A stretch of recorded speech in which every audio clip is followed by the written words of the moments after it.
to see you. Hi. Yeah, I'm a bit busy these days. Keep an eye on it. It's a lot hot. I thought it'd be nice and easy to do the President's job. You can pick it up?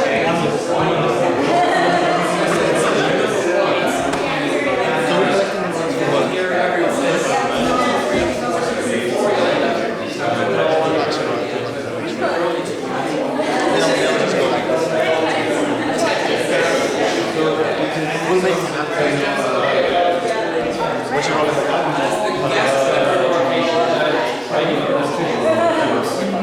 I'll take that one as well.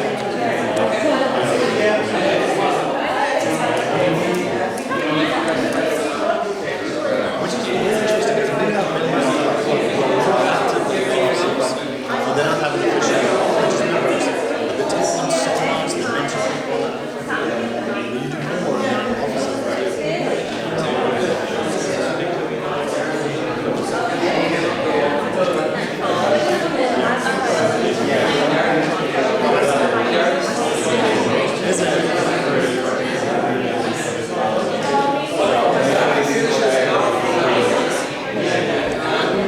One of the hardest things we have is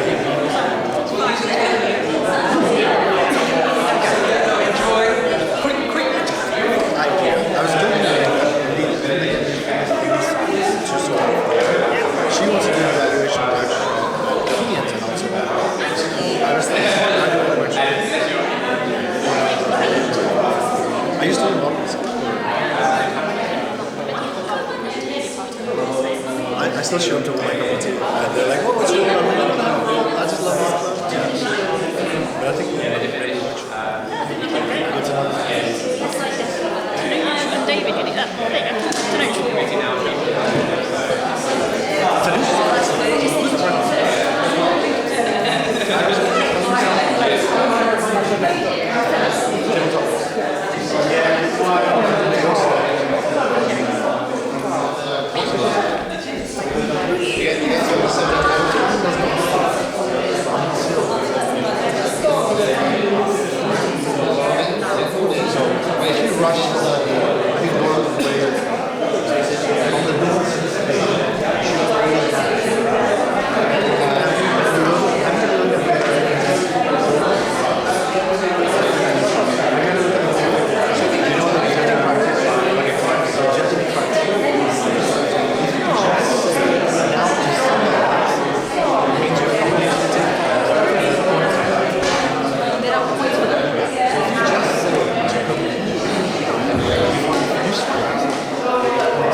Good evening, ladies and gentlemen.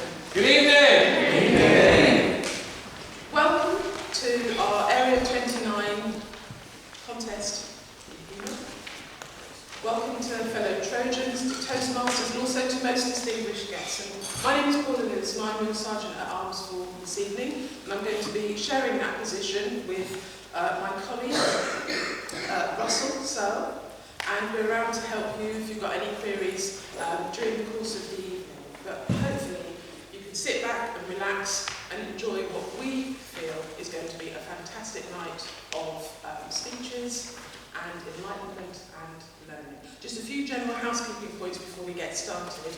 Mobile phones, the perennial. If you've got them, I'll be surprised if you didn't. If we could just ask you to just have them switched to silent or switched to vibrate.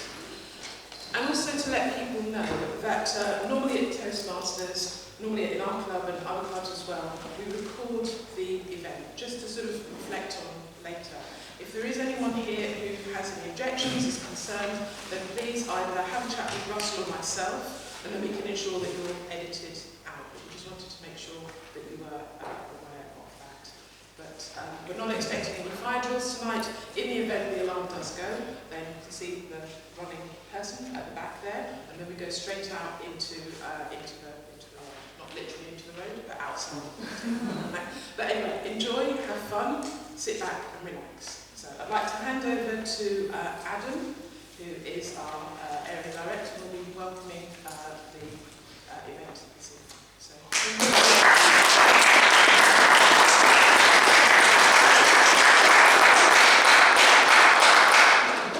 welcome everyone. Thank you.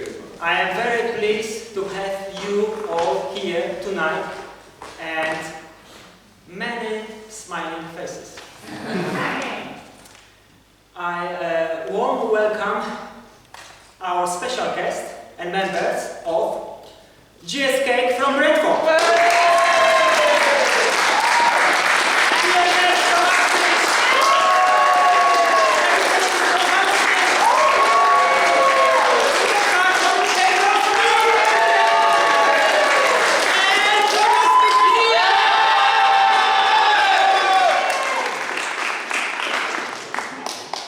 It is always very pleasure host and be part of unique event.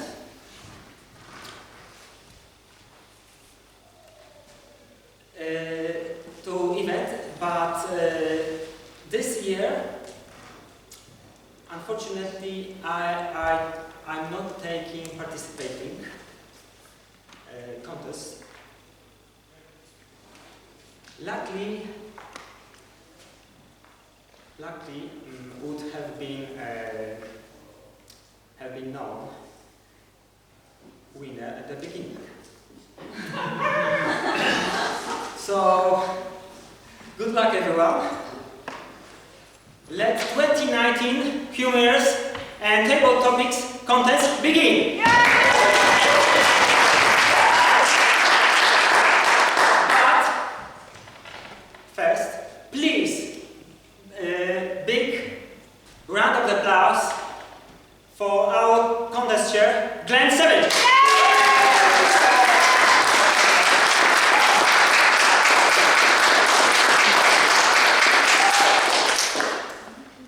Madam Division Director, Mr. Area Director, members of Area 29, fellow Toastmasters and unsuspecting guests. Have you ever found yourself in a situation so surreal that you asked yourself, is this really happening? Well, once upon a time, many years ago, in a land far, far away, Australia, when this was a laptop and digital photography hadn't been invented yet. In fact, the millennials may be wondering, so how did you take pictures? So we used to have a camera that you'd open the back and you'd put this thing called a film inside, close it up, and you'd take a picture and you couldn't look at it and you'd wind it on to the next one. And then you'd haphazardly and hopefully take another picture and wind it on to the next one. And when you got to 24 or 36, you'd rewind the film after pressing a release button, then you'd take it out and you'd take it along to the pharmacy, who would put it in an envelope and send it off to a photographic lab, who would process it, develop it, and print the pictures in hard copy and send them back in an envelope for you to collect. Now the millennials are looking at each other saying, is he telling the truth? I am, because I'm not that imaginative. Well, this story relates to a situation where I'd been working in a pharmacy for 5 years. And I finally left. And the next week, got a phone call from the new pharmacist on the landline, not mobile, because mobiles hadn't been invented yet either. The millennials are saying to each other, now I know he's not telling the truth. And the new pharmacist said, do you remember Lydia coming in last Friday on your last day? Well, of course I remembered Lydia. Lydia was very attractive, young, and had an amazing sense of humour. I said, yes, I remember Lydia. And he said, well, do you remember Lydia bringing in a film to be processed? And I said, oh, I have a vague recollection. And he said, do you know what you did with the film? And I said, well, I imagine I wrote her name on the tab, tore off the envelope, put it in the envelope and put it in the bag to be collected. And he said, that's what we thought you'd probably do, but we've checked the pad and there's no receipt for Lydia. And we phoned the lab and they can't find it either. Well, I was only a couple of miles away, so I drove over. We couldn't find any evidence of it. I searched the pharmacy high and low, looked behind all the cough mixtures, all the headache pills, because I thought maybe in my haste I'd just put it somewhere to sort out later. Well, after searching the entire pharmacy and the fridge, because years before we found the lost keys to the toilet in the butter conditioner after 6 months, after searching everywhere, I finally concluded the only possible outcome was that I'd accidentally thrown it in the rubbish bin. Well, Lydia happened to come into the pharmacy whilst I was there and said, oh, did you find my film? And I said, not wishing to say no, I said, I'm kind of curious, was there anything irreplaceable on it? And she said, well, it was my niece's christening. And I said, and is she having a second christening? And she said, no. And I said, well, I think I have something to tell you, and I'm just going to be very, very honest. It's lost. And she said, oh, you didn't accidentally throw it in the bin, did you? I thought, God, she's a mind reader. So I thought, better put those other thoughts out of my head quickly. So then I said, look, I'm really, really sorry. Is there anything I can do to make it up to you? And she said, well, you could come out to dinner with me on Saturday night. And I thought, I must throw films in the bin more often. Now you might think, young, attractive, good sense of humour, I'd be excited. But I was a little bit concerned because Lydia had a reputation for throwing these amazing parties. By amazing party, read, remove all the furniture from the living reception area, put out large, thick plastic sheeting hooked up to the windows and the doors, pour liberally baby oil all over the sheet, then attendees at the party would disrobe, climb in through the windows and over the door sheet, and conduct presumably some sort of group yoga session. Warrior pose, salutations, but no downward dog. Okay. Now I thought, I don't know how I'd handle that. Anyway, I went out to dinner and she said, you seem somewhat nervous. And I thought, I am somewhat nervous, but we had a very nice time. We didn't go back for any yoga session, and it all ended happily. And I got out of it, and I can't help but think, this sort of thing actually happens pretty much on a daily occurrence in a pharmacy, And I'm sure you, Simon, you've had some pretty interesting experiences as well. But we're going to pause that there because we need to get on with some humorous speaking. Would anybody like to hear some humorous speeches? Yes. Well, first, I need to check that your laughing gear is in action. Who knows how a pirate laughs? Arr.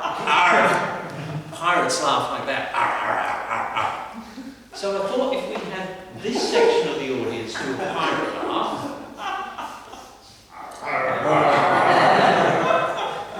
Those pirates are not born for this world, clearly. The middle sections do a pirate laugh. And this section do a pirate laugh. Right.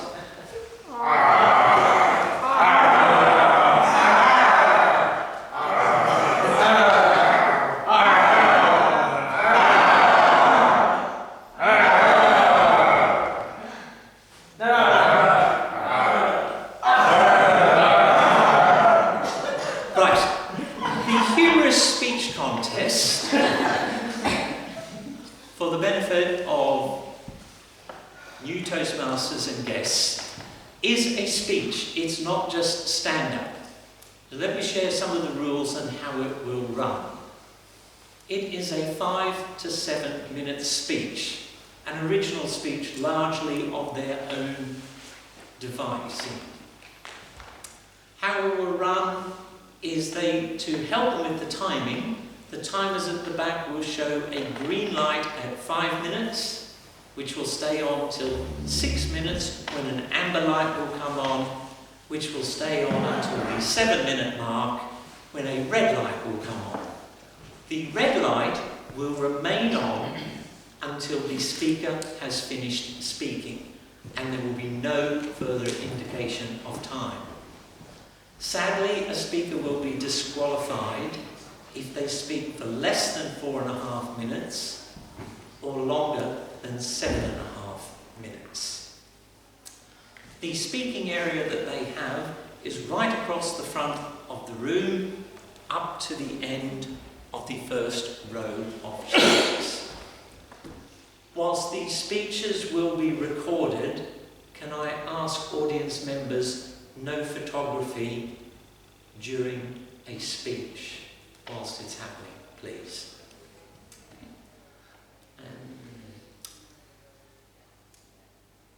Madam Chief Judge, can you confirm if the judges, the functionaries have all been briefed? I can confirm that all of the judges and functionaries have been briefed.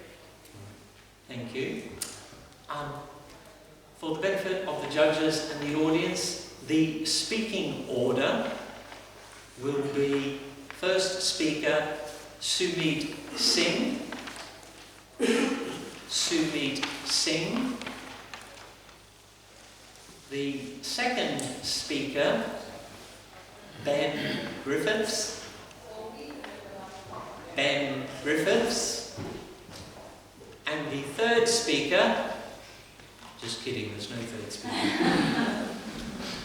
How I will introduce the contestants will be, I will call their name, their speech title, repeat the speech title, repeat their name, at which point they will come to the stage with you giving them your rapturous applause and support. Feel free to use more normal laughing, not pirate laughing, throughout their speeches to encourage them. Are we ready to begin?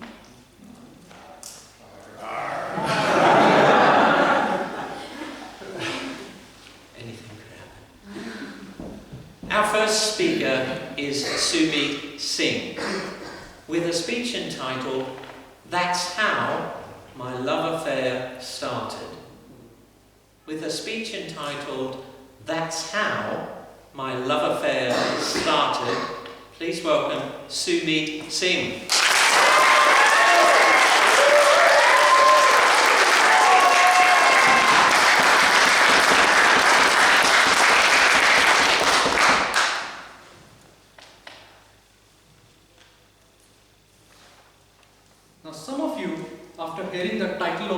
speech would be thinking, why do I want to share the story of my love affair here at Toastmasters, of all the places?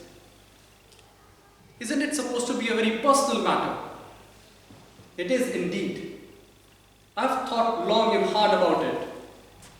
But I need to get this burden of guilt off my chest somehow. And that's why I want to bear it all. This love affair has tortured and tormented my heart and my soul. There are times when it has devastated and destroyed me from within. But then there are times when it has made me dance with delight. Mr. Contest Chair, fellow Toastmasters, and most welcome guests, let me share with you how my love story started. This was one of the most unlikely places to start with. It started with a little white lie. I moved from India to Paris to do my MBA. After my course was done, I was unemployed for a long time. This was during peak of global recession. Millions of people were already laid off. There were no jobs in the market, and I was going through a rough patch in my life. Then suddenly, like a bolt from the blue, I got an internship request from a French investment bank in central Paris. I was absolutely delighted. I went into the interview room. I saw a gorgeous looking French woman who was waiting to greet me in. She was my interviewer for the day and a senior manager in the bank. I can still remember she was wearing the hot red dress with matching lipstick and high heels. She had a melodious voice and mesmerizing blue eyes. I was clearly distracted. I hoped she would not notice it. But then when the interview started, there was a lot of chit-chat, which calmed my nerves a bit. And then she told me she has been to India many times, loved Indian culture, Indian food, gave me a bit more high hopes.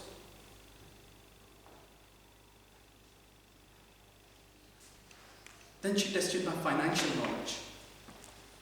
I was well prepared for the finance-related questions, so she was very happy with it. But I was completely unprepared for what was coming next for me, which changed my world upside down.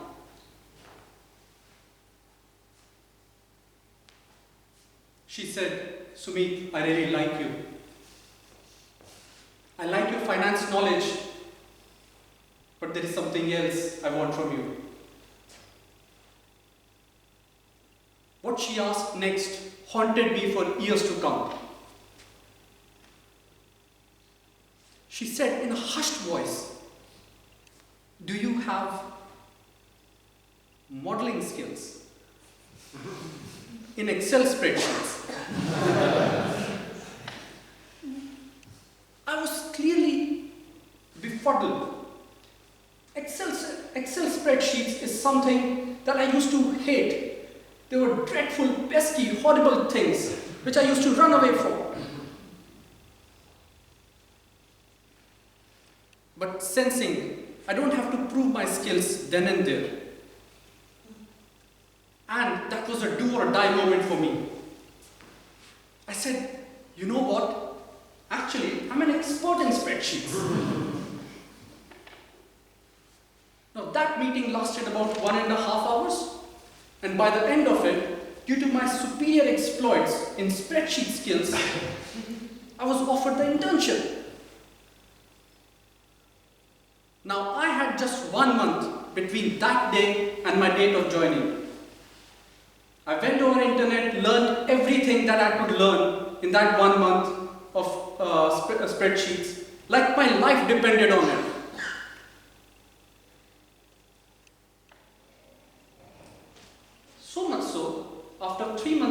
internship, I was designated a spreadsheet guru.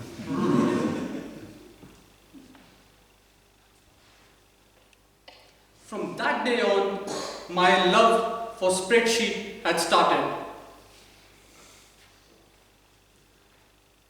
Spreadsheets are not anything small if you think about it. These are the real powerhouses of the world. If you think about Brexit, climate change, UK budget, I can show you a spreadsheet behind that.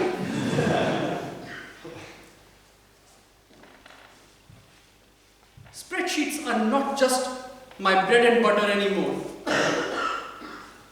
They are not just my work, they are also my recreation.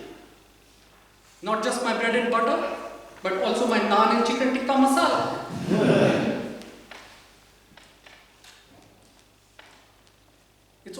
It also helps me sometimes when I need a quick nap at work. I can pull up a fancy looking spreadsheet, lean back in my chair, and people would think he's thinking about a serious subject. And finally, if you're still thinking, what happened to that gorgeous manager? Well, I never saw her again because she was soon fired from the bank. But my love for spreadsheets still continues strong. Mr. Protester.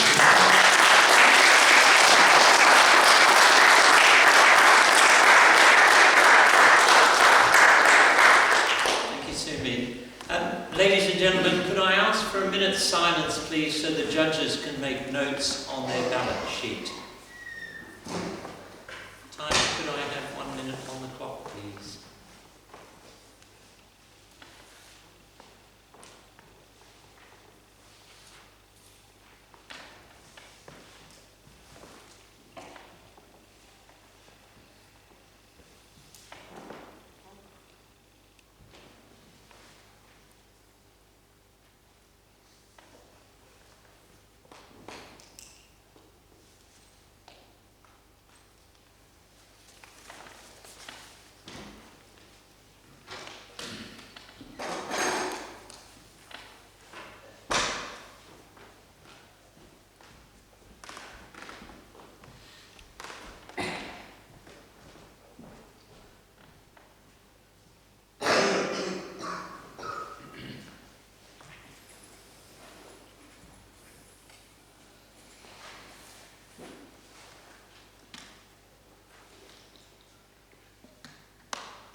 Thank you.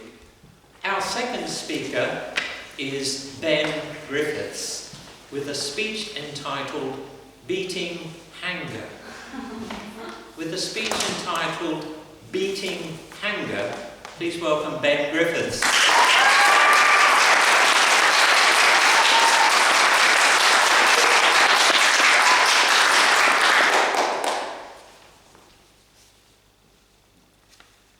Tonight, I have a confession for you all. Sometimes I get hangry. For those of you who don't know, hanger is a combination of hungry and angry.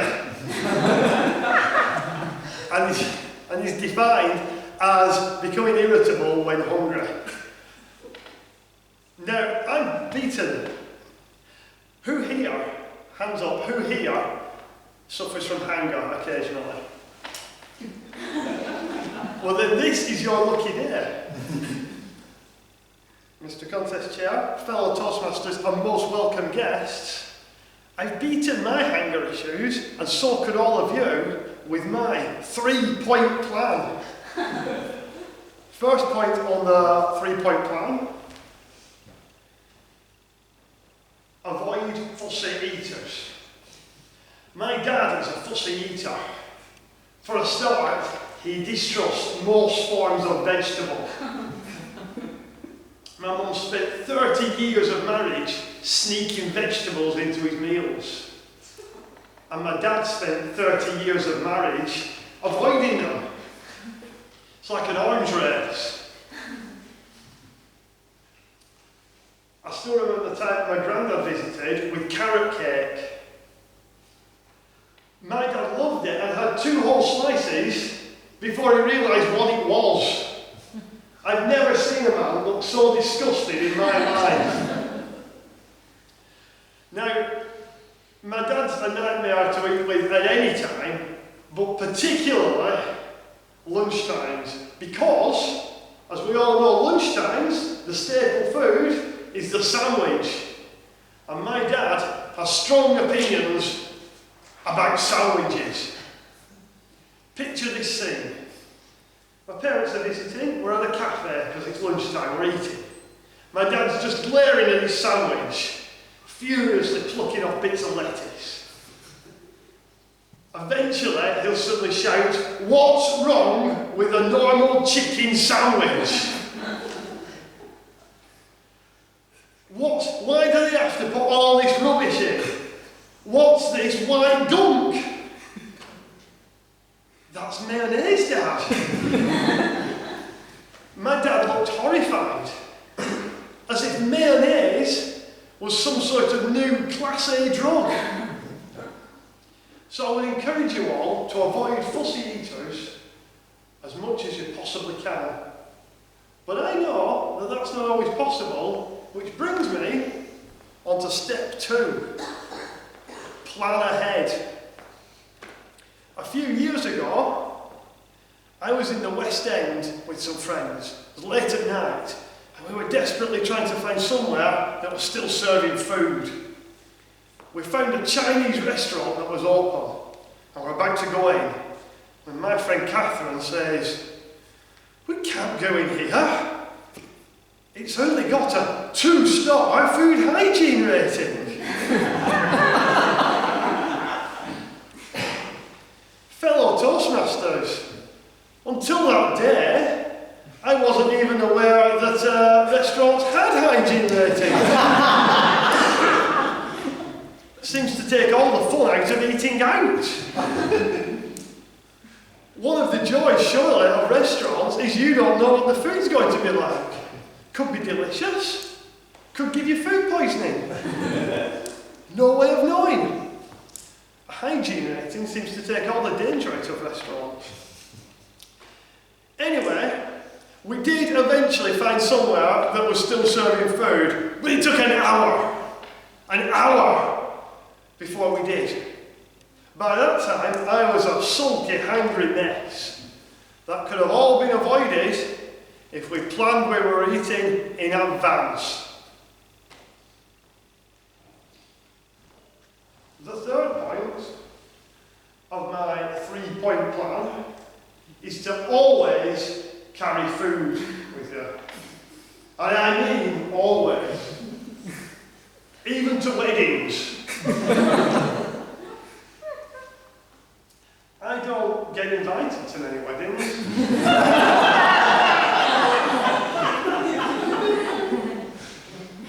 Because I don't have many friends.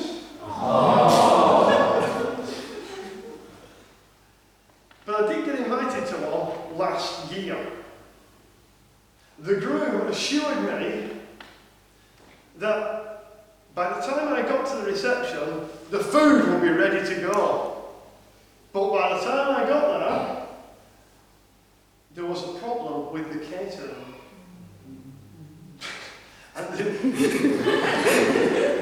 And there would be a 40-minute wait for food. 40 minutes!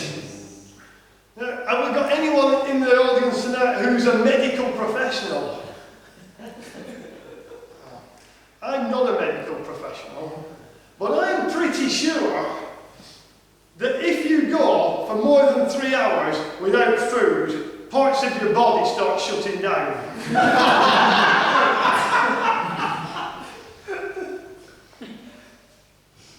I was in imminent danger of starvation.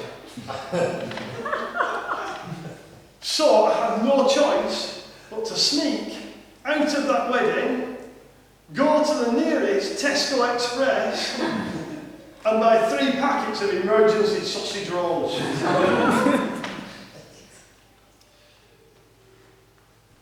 And that is why, to this day, I carry food with me at all times. Emergency pork pie. Fellow Toastmasters, welcome guests. If we follow my 3-point plan of avoiding fussy eaters, us, planning ahead, and always carrying food with us, then we will beat hunger. Mr. Contest Chair.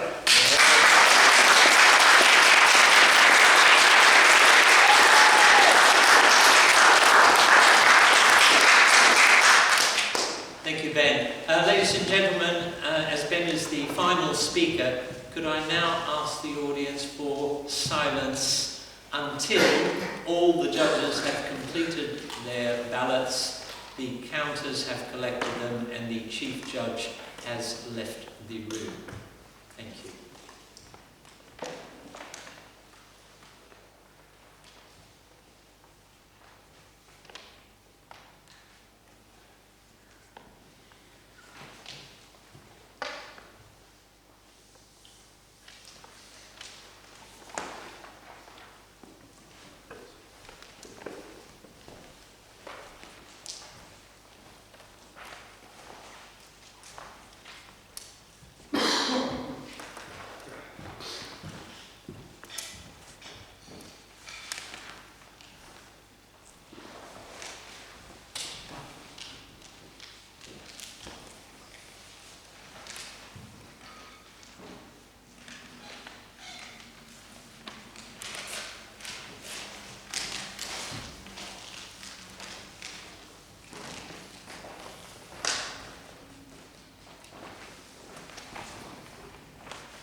Thank you very much, everyone. The Chief Judge has now left the room with the ballot counters to do their deliberation. So what's going to happen next is we're going to have a 20-minute break, during which time, because Trojans plan ahead, and they don't want you to get hangry, they provided a buffet and drinks out in the kitchen with enough variety to cater for any fussy eater, and you won't have to call on your emergency food rations. So we will convene at 8:26.5 for the table topics contest. No need to rush, plenty of time. Don't come back hangry.